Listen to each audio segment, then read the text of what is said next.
Everyone, आज हम लोग सी टेट 2021 के जो क्वेश्चन पूछे गए हैं इसको हम लोग कवर करेंगे। जैसा कि आप लोग जानते हैं कि सी टेट जुलाई 2023 का नोटिफिकेशन भी आ चुका है और इसका फॉर्म भरना स्टार्ट हो चुका है। और इसके अंदर जो CDP जिस एक टॉपिक है, CDP के अंदर टोटल 30 क्वेश्चन पूछे जाते हैं, जो केवल और केवल इसको हम लोग प्रीवियस ईयर क्वेश्चन को पढ़ेंगे और इस एक्सप्लेनेशन को समझेंगे। इससे आप कोई भी क्वेश्चन को बना सकते हैं। तो आइए आज हम लोग सबसे देखते हैं कि पहला क्वेश्चन क्या है। तो दोस्तों आइए देखते हैं कि पहला क्वेश्चन क्या है। तो पहला क्वेश्चन है दोस्तों कि विकास क्या है। तो विकास एक आयामी है या एक देशीय है, या ऑप्शन नंबर सी में है कि बदलाव किया जा सकता है या आनुवांशिकता द्वारा पूर्ण रूप से निर्धारित होता है। तो हम लोग क्वेश्चन नंबर एक का जो आंसर होगा हम लोग इस सी में जा सकते हैं कि विकास क्या है। विकास में बदलाव किया जा सकता है। विकास पूर्व से निर्धारित नहीं होता है। विकास कभी भी एक दिशा में नहीं होता है, उसके बहुत सारे दिशा बहुआयामी होता है। विकास होता है बहुआयामी होता है। इसके बाद हम लोग इसके एक्सप्लेनेशन को देखते हैं। तो अरस्तु के अनुसार विकास जो है आंतरिक एवं बाह्य कारकों से व्यक्ति में परिवर्तनशील होता है। विकासात्मक परिवर्तन जो होता है वो हमेशा एक क्रम के अनुसार होता है। जैसे विकास सामान्य से विशिष्ट की ओर से जटिल की ओर चलती है। विकास सब परिवर्तन का घोतक है। व्यक्ति में समय में होने वाले परिवर्तन को ही विकास कहा जाता है। अगर व्यक्ति में जो समय के अनुसार जो भी परिवर्तन होता है उसी को हम लोग विकास कहते हैं। तो विकास कभी भी एक आयामी नहीं होगा, विकास हमेशा बहुआयामी होगा। जिसका आंसर हो जाएगा विकास में बदलाव किया जा सकता है। समय के अनुसार हम विकास में बदलाव कर सकते हैं। इसके बाद हम लोग क्वेश्चन नंबर 2 की ओर बढ़ते हैं। क्वेश्चन नंबर 2 को पढ़ते हैं। इनमें से कौन सा पूर्णतः आनुवंशिक की द्वारा पूर्व निर्धारित होता है। तो हम लोग बात करते हैं आनुवंशिक। आनुवंशिक क्या होता है? जो एक पीढ़ी से दूसरी पीढ़ी में जाता है उसको हम लोग आनुवंशिक कहते हैं। अगर हम लोग इस ऑप्शन को सही से देखेंगे तो इसमें देखेंगे कि क्या है कि पहला जो ऑप्शन है वो मित्रों का चयन। तो दोस्तों ये मित्रों का चयन पूर्व से निर्धारित नहीं होता है, आप अपने अनुसार मित्रों का चयन करते हैं। ऑप्शन नंबर बी है आँखों का रंग। जो आँखों का रंग है ये पूर्व से निर्धारित होता है, यानी ये आँखों का रंग जो है ये पूर्णतः आनुवंशिक द्वारा निर्धारित होता है। मानवों में आँखों का जो रंग होता है एक विरासत में मिला हुआ गुण है जो एक से अधिक जीनों से प्रभावित होता है। व्यक्ति में आँखों का रंग पूर्णतः आनुवंशिक द्वारा ही पूर्व से निर्धारित होता है। इसलिए क्वेश्चन नंबर 2 का जो सही आंसर होगा वो होगा बी, आँखों का रंग आनुवंशिक द्वारा पूर्णतः निर्धारित होता है। इसके बाद हम लोग क्वेश्चन नंबर 3 की ओर बढ़ेंगे। क्वेश्चन नंबर 3 है सीखने की वह प्रक्रिया क्या कहलाती है जिसमें बच्चे स्कूल जैसे सामाजिक संस्थाओं में प्रवेश करके सीखते हैं। तो इसको हम लोग क्या कहते हैं? द्वितीयक समाजीकरण कहते हैं। स्कूल जो होता है वो बच्चों के लिए द्वितीयक समाजीकरण होता है कि बच्चों को जो प्राथमिक समाजीकरण होता है वो उसका फैमिली होता है, यानी उसका परिवार होता है। द्वितीय समाजीकरण उस पढ़ते बच्चों को संदर्भित करता है जो अपने साथियों से सामाजिक आचरण में महत्वपूर्ण सिखाता है। समाजीकरण के अभिकरण को 2 भागों में विभाजित किया जा सकता है। एक प्राथमिक संस्थाएं होता है और एक द्वितीयक संस्थाएं होता है। प्राथमिक संस्थाओं में जो परिवार वगैरह फैमिली वगैरह होता है वो आता है। द्वितीय संस्था में स्कूल वगैरह आता है। तो आइए हम लोग देखते हैं क्वेश्चन नंबर 4। क्वेश्चन नंबर हम लोग 4 को अगर पढ़ते हैं। कोहलबर्ग के भौतिक विकास समाजीकरण सिद्धांत में दूसरे स्तर पर पारंपरिक नैतिकता की तीसरी अवस्था को क्या कहा जाता है? तो तीसरी अवस्था को कहा जाता है अच्छा लड़का अच्छी लड़की अभिविन्यास। ये कोहलबर्ग एक एजुकेशनल फिलोसोफर थे। इन्होंने कहा कि भौतिक विकास समाजीकरण सिद्धांत में दूसरे स्तर पर पारंपरिक नैतिकता की तीसरी अवस्था को क्या कहा जाता है?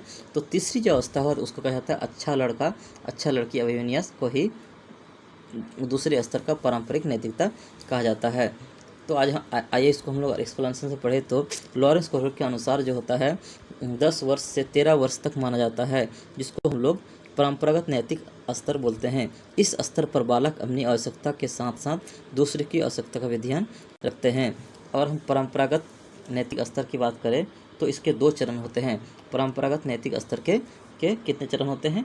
तो 2 चरण होते हैं। एक होता है अधिकार संरक्षण अभिमुखता और दूसरा होता है अच्छा लड़का या अच्छा लड़की अभिविन्यास। तो इसके ऑप्शन नंबर जो बी है वो हमारे नैतिक 2 जो स्तर है इसमें एक स्तर हमारा आता है अच्छा लड़का अभिविन्यास। ये हो गया आंसर। उसके बाद हम लोग अगर क्वेश्चन नंबर 5 की ओर बढ़ते हैं तो क्वेश्चन नंबर 5 को हम लोग पढ़ते हैं। जीन पियाजे के सिद्धांत के अनुसार जीन पियाजे के सिद्धांत में वर्तमान जो स्कीमा द्वारा परिवेश को समझ पाने की असमर्थता के कारण एक नई स्कीमा की रचना क्या कहलाती है? वर्तमान स्कीमा द्वारा परिवेश को समझ पाने की असमर्थता के कारण एक नए स्कीमा की रचना क्या कहलाती है? इसको हम लोग समायोजन बोलते हैं। तो आइए हम लोग देखते हैं समायोजन क्या है। तो जीन पियाजे के सिद्धांत में वर्तमान स्कीमा द्वारा परिवेश को समझ पाने की असमर्थता को एक नई स्कीमा की रचना को क्या करते हैं? हम लोग समायोजन कहते हैं। समायोजन वह मानसिक प्रक्रिया है जिसमें बालक नई सूचना के अनुसार समायोजन करता है, अर्थात स्कीमा को वातावरण के अनुसार समायोजन कर लेता है।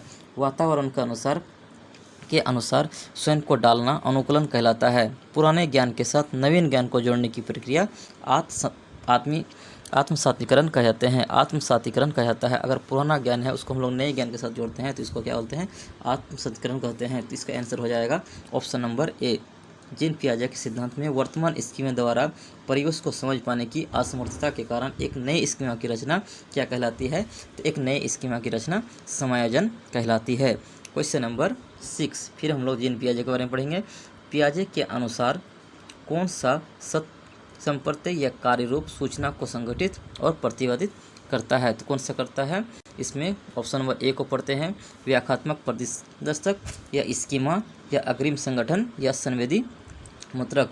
तो इसमें होगा हम लोग का ऑप्शन नंबर बी, स्कीमा करता है। आइए हम लोग इसका एक्सप्लेनेशन की ओर थोड़ा सा बढ़ते हैं। पियाजे के अनुसार स्कीमा या संप्रदाय सूचना को संगठित और प्रतिपादित करता है। पियाजे ने बालक के संज्ञानात्मक विकास के बारे में अपना एक क्या दिया था? सिद्धांत दिया था। क्या सिद्धांत दिया था? जिसमें उन्होंने स्कीमा के बारे में चर्चा की। बालक के मस्तिष्क में जो चीज़ें पहले से होती है तथा बालक पहले से मस्तिष्क में उपस्थित चीज़ों के उपयोग करके किसी विषय वस्तु के प्रति एक धारणा बनाता है, इसे ही क्या कहते हैं? हम लोग स्कीमा कहते हैं। एक किसी भी चीज़ के बारे में धारणा बनाना ही स्कीमा कहलाता है। इसमें आंसर हो जाएगा स्कीमा। इसके बाद हम लोग क्वेश्चन नंबर 7 की ओर बढ़ते हैं। रश्मि अपनी कक्षा में विद्यार्थियों के सीखने की क्षमता को ध्यान में रखकर विभिन्न प्रकार के कार्यकलापों का उपयोग करती है और सहपाठियों द्वारा अधिगम को बढ़ावा देने के लिए समूह भी बनाती है। निम्न में से कौन सा इसका समर्थन करता है? तो इनमें से कौन सा समर्थन करता है? आइए हम लोग देखते हैं। इसमें फ्रॉइड का यानी सिद्धांत, लेव वैगोत्स्की सामाजिक सांस्कृतिक सिद्धांत। तो इसमें ऑप्शन नंबर हमारा बी हो जाएगा, क्योंकि लेव वैगोत्स्की ने सामाजिक सांस्कृतिक सिद्धांत पर बल दिया था। उन्होंने कहा कि क्वेश्चन नंबर हम लोग पढ़ेंगे तो इसमें देखा जाए तो रश्मि अपना कक्षा में विद्यार्थियों को सीखने की क्षमता को ध्यान में रखकर विभिन्न प्रकार के कार्यकलाप का प्रयोग करती है और सहपाठियों द्वारा, जहाँ सहपाठी आ गया इसका मतलब क्या हो गया? सामाजिकता को बढ़ावा दिया जा रहा है। लेव वैगोत्स्की का जो सिद्धांत था वो सामाजिक संस्कृति को बढ़ावा देना था। इसमें ऑप्शन नंबर बी हो जाएगा और इसका आंसर हो जाएगा बी, लेव वैगोत्स्की का सामाजिक सांस्कृतिक सिद्धांत। आइए हम लोग इसका बाद क्वेश्चन नंबर 8 को पढ़ते हैं। इनमें से कौन सा अध्यापक द्वारा पाठ का उदाहरण नहीं है? पाठ में होता है स्कैफोल्डिंग मतलब टेम्पररी हेल्प। किसका उदाहरण नहीं है? तो पाठ का उदाहरण नहीं है रटना जो है अच्छी बात नहीं है।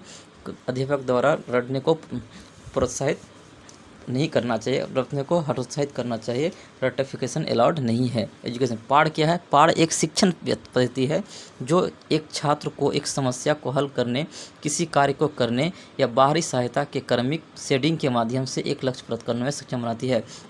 पाठ क्या है? पाठ एक ऐसी तकनीक है जिसको संदर्भित करता है कि बच्चे की क्षमता बढ़ाने के लिए सही समय पर सही मात्रा में सही तरह का समर्थन प्रदान करता है। बच्चों को संकेत देना, अगर हम किसी को बच्चे को संकेत दे रहे हैं या इशारा दे रहे हैं तो इसको आवश्यकता पड़ने पर सहायता प्रदान करते हैं, तो इसको हम लोग पाठ बोलते हैं। पाठ का मतलब होता है स्कैफोल्डिंग, इसका मतलब होता है स्कैफोल्डिंग मतलब होता है टेम्पररी हेल्प को ही हम लोग पाठ बोल सकते हैं। तो इसमें किसको पाठ का उदाहरण नहीं है, तो ये रटना क्या है? पाठ का उदाहरण नहीं है। इसके बाद हम लोग क्वेश्चन नंबर 9 की ओर बढ़ते हैं।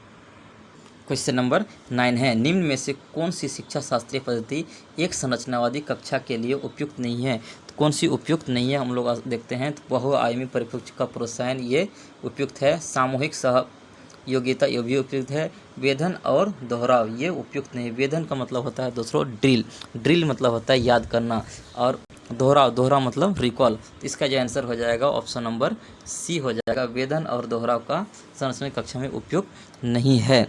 संरचनावादी कक्षाएं छात्र प्रश्नों और रुचियों पर ध्यान केंद्रित करती है, वे उस पर निर्माण करती है जो छात्र पहले से जानते हैं। एक संरचनावादी कक्षा शिक्षक के साथ अपनी स्वयं की मूल्यांकन योजना में छात्र की सक्रिय भागीदारी, छात्र का जो होना चाहिए उसमें सक्रिय भागीदारी होना चाहिए। एक संरचनावादी कक्षा में जो होना चाहिए वो संरचनात्मक मूल्यांकन पर मत दिया जाना चाहिए, ना कि वेधन और दोहराव पर बल देना चाहिए। तो इसका ऑप्शन नंबर सी हो जाएगा। इसके बाद हम लोग क्वेश्चन नंबर 10 की ओर बढ़ते हैं। निम्न में से किसने सामान्य बुद्धि के विचार को नकारा? सामान्य बुद्धि को नकारा और बुद्धि को अनेक विशिष्ट संक्रियाओं के पदों को परिभाषित किया है। तो ये किसने कहा था? ये किया था हावर्ड गार्डनर ने। हावर्ड गार्डनर ने सामान्य बुद्धि के विचारों को नकारा और बुद्धि को अनेक विशिष्ट संक्रियाओं के पदों के रूप में परिभाषित किया। उसके बाद हम लोग क्वेश्चन नंबर 11 की ओर पढ़ते हैं। एक संरचनावादी कक्षा में निम्न में से किस पर महत्व देना चाहिए? एक संरचनावादी कक्षा में निम्न में से किस पर महत्व देना चाहिए?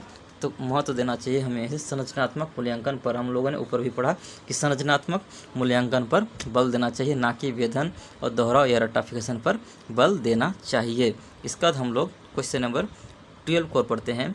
वाइगोत्स्की के सिद्धांत के अनुसार निजी संवाद, प्राइवेट स्पीच क्या है? निजी संवाद क्या है? वाइगोत्स्की के सिद्धांत के अनुसार निजी संवाद क्या है? तो इसका जो आंसर हो जाएगा, जटिल कार्य करते समय बच्चों को उसके व्यवहार संचालन में सहायता देना। जटिल कार्य करते समय बच्चों को उसके व्यवहार संचालन में सहायता देना ही निजी संवाद है। उसके बाद हम लोग क्वेश्चन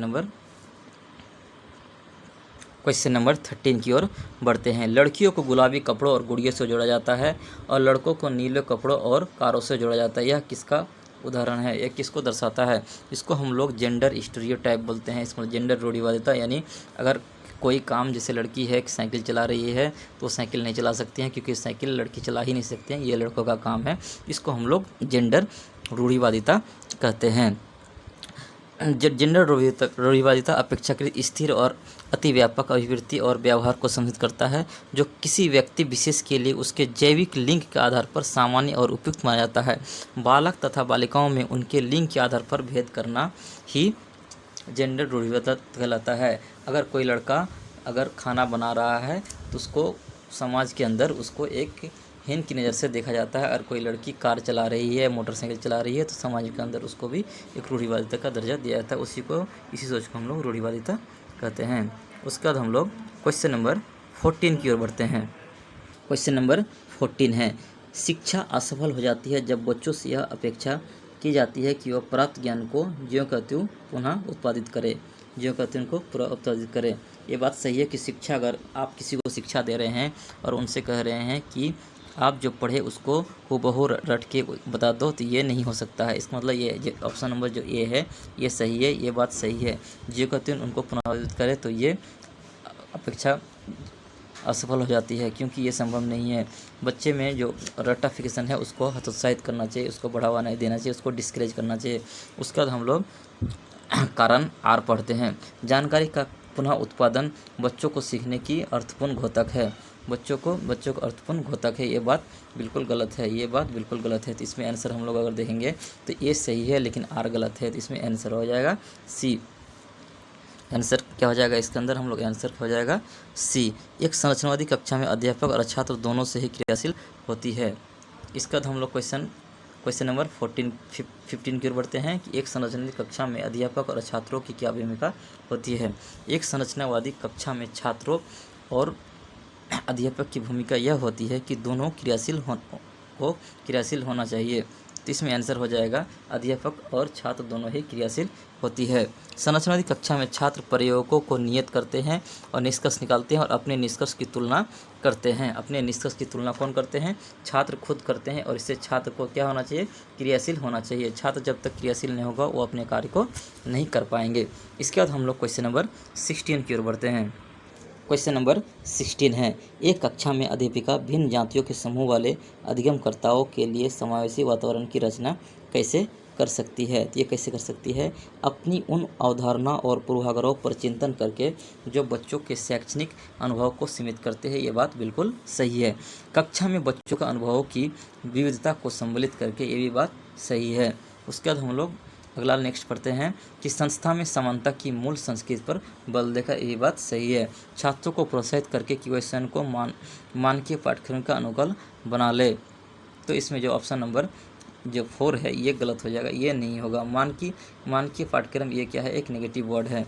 तो अब हम लोगों ने देखा कि क्या क्या होना चाहिए, अपनी उन अवधारणा और पूर्वाग्रहों पर चिंतन करके जो बच्चों को शैक्षिक अनुभव को सीमित करे बच्चों कक्षा में बच्चों के अनुभव को विविधता को सम्मिलित करके संस्था में समानता की मूल संस्कृति पर बल देकर करना चाहिए। तो ऑप्शन नंबर ए हो जाएगा, 1, 2 और 3 सही है। इसके बाद हम लोग क्वेश्चन नंबर 17 की ओर बढ़ते हैं।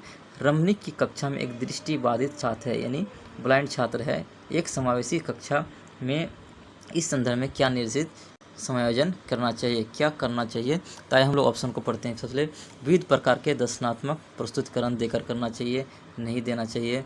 मुद्रित पुस्तकें उपलब्ध कराकर, नहीं, क्योंकि वो देख नहीं सकता है। इसका तो हम लोग ऑप्शन नंबर सी पढ़ते हैं।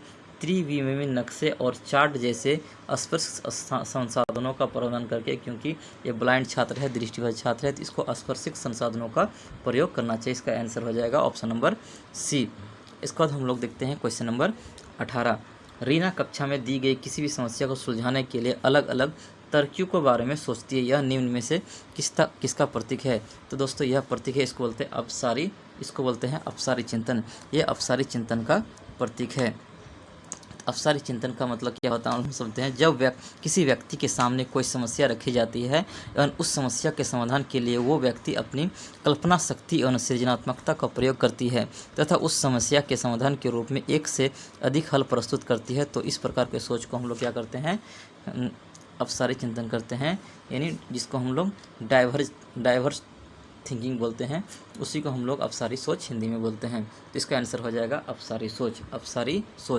उसके बाद हम लोग देखते हैं क्वेश्चन नंबर 90। राजू 61 के स्थान पर 16 लिखता है और बी और डी के अक्षरों में अक्सर क्या होता है, भ्रमित होता है। यह किसके प्रति लक्षण है। तो दोस्तों यह लक्षण है पठन विकल्प। इसको हम लोग क्या बोलते हैं, पठन विकल्प बोलते हैं। पठन विकल्प का मतलब होता है डिसलेक्सिया को हम लोग पठन विकल्प बोलते हैं। जो वर्ड दिया गया है इसका और हम लोग देखेंगे कि डिस्ग्राफिया क्या बोलते हैं। डिस्ग्राफिया जो होता है वो होता है लेखन संबंधी विकार होता है। और एक होता है डिसकैल्किया जो गन्ना से रिलेटेड होता है, गन्ना संबंधी होता है। एक होता है डिस्प्रेक्सिया, उसको तो लेखन और चित्रांकन संबंधी विकार जो होता है उसको हम लोग क्या बोलते हैं, डिस्प्रेक्सिया बोलते हैं। ये क्वेश्चन अक्सर सीटेट के एग्जाम में पूछा जाता है। तो हम लोग इसको क्या बोलते हैं, अगर कोई इसको भ्रमित होता है, नहीं पहचान पा रहा है, लिखता है, तो इसको हम लोग बोलते हैं पठन विकल्प बोलते हैं। इसको हम लोग पठन विकल्प बोला जाता है। नंबर 20। एक समावेशी कक्षा में विशेष बच्चों को किस प्रकार सहायता मिल सकती है। तो ये मिल सकती है व्यक्ति लफ्जों का निर्धारण करके मिल सकती है, प्रतिस्पर्धात्मक संस्कृत से मिलती है, नहीं मिल सकती है, और सहयोगात्मक अधिगम से मिल सकती है। तो इसका आंसर हो जाएगा 1 और 3। 1 और 3 कहाँ है, तो 1 और 3 है option number C. Option number C में है 1 और 3। आइए हम लोग इसके बारे में थोड़ा सा डिटेल्स पढ़ते हैं। समावेशी कक्षा में विविध पृष्ठभूमि, विधि, कौशल, विविध क्षमता और चुनौतियों वाले छात्रों को एक ही कक्षा में डाला जाता है। समावेशी शिक्षा ऐसी शिक्षा है जिसके अंतर्गत शारीरिक रूप से बाधित तथा शारीरिक रूप से बाधित बालक जो होते हैं साथ साथ सामान्य कक्षा में शिक्षा ग्रहण करते हैं। चाहे किसी प्रकार के स्टूडेंट हो, उसको समावेशी शिक्षा के अंतर्गत एक ही कक्षा में, एक ही क्लास में, एक ही छत के नीचे उसको शिक्षा दी जाती है। उसको हम लोग समावेशी शिक्षा कहते हैं, इनमें इंक्लूसिव एजुकेशन बोलते हैं। आइए हम लोग इसका 21 को पढ़ते हैं। एक संरचनावादी परिप्रेक्ष्य में बच्चों को किस प्रकार समझाया जाता है। एक संरचनावादी परिप्रेक्ष्य में, एक संरचनावादी में समझाया जाता है। तो इसको हम लोग देखते हैं निष्क्रिय प्राणी से, नहीं, निष्क्रिय एक क्या है, नेगेटिव वर्ड है। छोटे वयस्क के रूप में, ई भी नहीं। दृष्टि जीव के रूप में जिन्हें सभी बनाने की जरूरत है, ई भी नेगेटिव वर्ड है। तो अपने पर्यावरण को समझाने की उत्सुकता हुए, अपने पर्यावरण को समझाने की उत्सुकता हुए हम बच्चों को सार्वजनिक परिप्रेक्ष्य में बच्चों को समझा सकते हैं। इसके बाद हम लोग देखते हैं क्वेश्चन नंबर 22। बच्चों की जो असफलता के संदर्भ में निम्न में से कौन सा कथन सही है। बच्चों की असफलता के संबंध में निम्न में से कौन सा कथन सही है। हम लोग इसको पढ़ते हैं कि बच्चों की असफलता का गुणरोपण हमेशा उनके आनुवंशिक दोषों को किया जा सकता है, नहीं, आनुवंशिक दोषों को नहीं किया जा सकता है। बच्चों की असफलता का कारण व्यवस्था द्वारा बच्चों की व्यक्तिगत जरूरत को अनदेखा करना, ये हो गया व्यवस्था। जो फेल सिस्टम अगर फेल होगा तो बच्चा असफल होगा। तो जो बच्चों की जो व्यक्तिगत जरूरत है उसको अनदेखा करने से ही बच्चा असफल हो जाता है। यानी अगर कोई स्कूल में कोई एक बच्चा अगर फेल होता है तो इसका मतलब होता है कि वो सिस्टम फेल है। इसका मतलब उसकी स्कूल की एक कमजोरी है कि बच्चा फेल हो रहा है। तो इसका आंसर हो जाएगा ऑप्शन नंबर बी। बच्चों की असफलता का कारण व्यवस्था द्वारा बच्चों की व्यक्तिगत जरूरतों को अनदेखा किया है, इसलिए बच्चा असफल हुआ है। क्वेश्चन नंबर 23 की ओर बढ़ते हैं। आइए देखते हैं हम लोग क्वेश्चन नंबर 23। एक शिक्षिका अपनी प्राथमिक कक्षा में अर्थपूर्ण अधिगम को कैसे बढ़ावा दे सकती है? अर्थपूर्ण अधिगम को कैसे बढ़ावा दे सकती है? वेधन तथा अभ्यास के द्वारा नहीं, प्रतिस्पर्धा को बढ़ावा देकर, विषय वस्तु का विद्यार्थियों के जीवन के साथ संबंध जोड़ना। तो ये आंसर हो जाएगा विषय वस्तु का विद्यार्थियों के जीवन के साथ, रियल लाइफ के साथ संबंध जोड़ना। ये क्या है? एक बहुत ही पॉजिटिव वर्ड है। किसी चीज़ को रियल लाइफ के साथ संबंध जोड़ा जाए तो वो अर्थपूर्ण अधिगम को बढ़ावा दे सकती है। तो इसका आंसर हो जाएगा किसी विषय वस्तु का विद्यार्थियों के जीवन के साथ संबंध स्थापित करना। Question number 24। अनुपमा अपनी कक्षा में विज्ञान पढ़ाते समय गणित के संप्रत्यों के साथ संबंध बनाती है। इस प्रकार का शिक्षा शास्त्र क्या कहलाता है? तो इस प्रकार का शिक्षा शास्त्र जो होता है वो अधिगम के स्थानांतरण और अंतः विषयात्मक अधिगम को बढ़ावा देती है। किसको बढ़ावा देती है? अधिगम के स्थानांतरण और अंतः विषयात्मक अधिगम को बढ़ावा देती है। अनुपमा अपनी कक्षा में विज्ञान पढ़ाते समय गणित के संप्रत्यों के साथ संबंध बनाती है। इस प्रकार का शिक्षा शास्त्र अधिगम और स्थानांतरण को बढ़ावा देती है। अतः विषयात्मक अधिगम के द्वारा बच्चों में पढ़ाए गए विभिन्न विषयों का ज्ञान जो होता है, ज्ञान का उपयोग किया जाता है। अधिगम का स्थानांतरण का अर्थ है सीखे गए ज्ञान का अन्य परिस्थितियों में प्रयोग करना।